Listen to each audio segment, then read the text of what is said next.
Yeah, thank you, Leah. So joining me to help us understand the latest developments is our defence and security analyst, Professor Michael Clarke.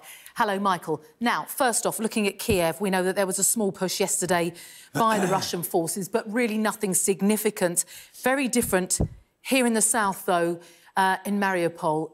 If we have a look at the close-up map now of the city, could you please explain to us exactly what's been happening there? Yes, the Ukrainians had three main forces trying to defend Mariupol. So they had the Azov Brigade, who were looking after the east. They had the Marines in the north, and then the 56th Mechanized Infantry in the west and the northwest. And these two brigades, the Azov Brigade and the Marines, have obviously had their perimeters penetrated. So have the 56th Mechanized to a degree, but they seem to be still fighting part of the battle within the city centre.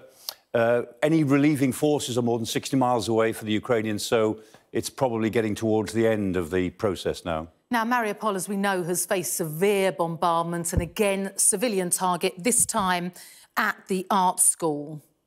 Yes, and because fighting is going on in exactly those parts of the city, nobody can get to them. So as with the theatre, there may be X number of people trapped in the rubble, still alive. Nobody can get to them. It's pretty bad. Also important to talk about these unconfirmed reports that civilians in the city have been scooped up and taken away by the Russians, two Russian cities.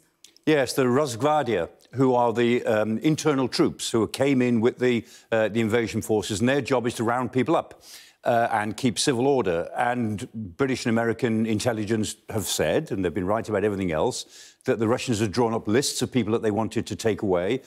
So if this is true, maybe this is the beginning of that sort of process. Now, if we move over to Kherson, we know that this was the place that the Russians took first of any significance.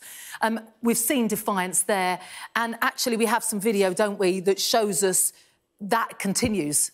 Yes, I mean, this is a Sky video, and it confirms really what we've known for each day, that the citizens of Kherson are getting out and about, and they're just confronting Russian troops. They're confronting their tanks and their guns in a passive demonstration of patriotism. They're showing flags there. There are even flags, you can see in the video, on the roofs of some of the buildings. There's not much the Russians can do about that, and it's pretty clear that although the Russians occupy Kherson, they really don't control it. Now, if we look to the north, we get our next map up, you can see that we've heard from the President's office, President Zelensky's office, that there is concern about an attack from Belarus into that Volyn region. Who would those invaders be? Yeah, well, it makes perfect military sense for the Russians to try and open up another front to give the Ukrainians something else to worry about to the rear. If that takes place, it will almost certainly be Belarusian troops.